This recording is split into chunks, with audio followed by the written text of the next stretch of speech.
Nous sommes avec Eliane Rahib.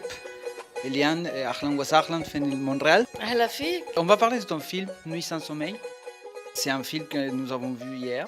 Je considère que c'est un film qui appartient un peu à la mémoire collective de certains pays, qui a pu être filmé au Chili pendant les années 70, en Argentine, à Mozambique, peut-être dans d'autres pays. Est-ce que tu ne crois pas que l'histoire, avec ses ingrédients, ses témoignages, ses personnages, se répète aussi dans d'autres pays avec pas mal de similitudes? Oui, en fait, même en Espagne, le film a été montré 3 fois. À Saint-Sébastien, à Bilbao et à Barcelone.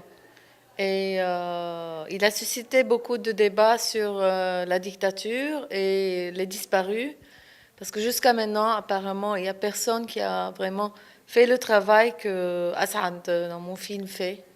Et apparemment, la nouvelle génération a beaucoup de questions à poser sur les disparus, leurs grands-pères, tout ça. On voit dans ton travail qu'il a un côté journalistique très important, parce que ton rôle, c'est pas le rôle typique d'une cinéaste qui est derrière la caméra ou qui pose des questions, sinon je vois que tu as une espèce de filtre entre les deux personnages qui représentent des contradictions, qui représentent des tendances politico-religieuses très opposées.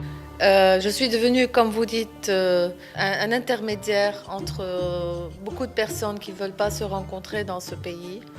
Un intermédiaire entre les générations pour fouiller et parler de ce passé et le reconstituer en puzzle, parce que c'est vraiment des témoignages de gens qui ont vécu cette période, mais ce n'est pas l'histoire officielle.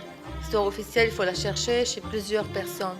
Et bien sûr, je me suis retrouvée à la fin en train de chercher le disparu, qui est Maher, parce que je n'ai pas voulu seulement regarder à travers la caméra la peine de Mariam. Je voulais essayer de débloquer le status quo qu'a créé l'amnistie au Liban pour essayer de faire un pas en avant. Quelles sont les conséquences sociales de ton film? Beaucoup de gens l'ont vu de différentes générations, beaucoup de questions ont été posées. Ce film vient 30 ans après, plutôt 23 ans après la fin de la guerre civile au Liban.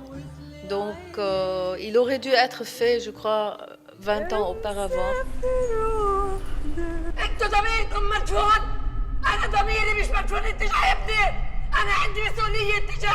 En Amérique latine, il y a encore, tu disais hier, un processus ou une étape d'amnésie pour que l'amnistie vienne.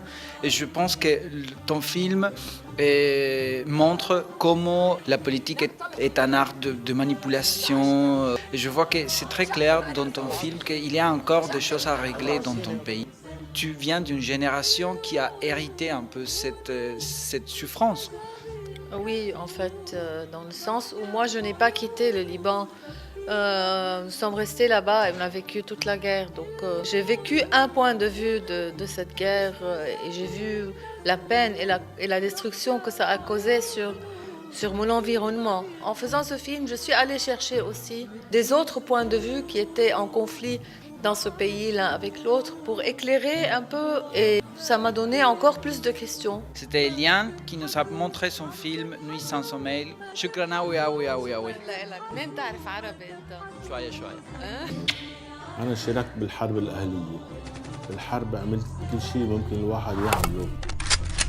قتل، خطف، سيارات مفخخة. هيدي حرب، يعني يا بدك تكون يا قتل يا مقتول.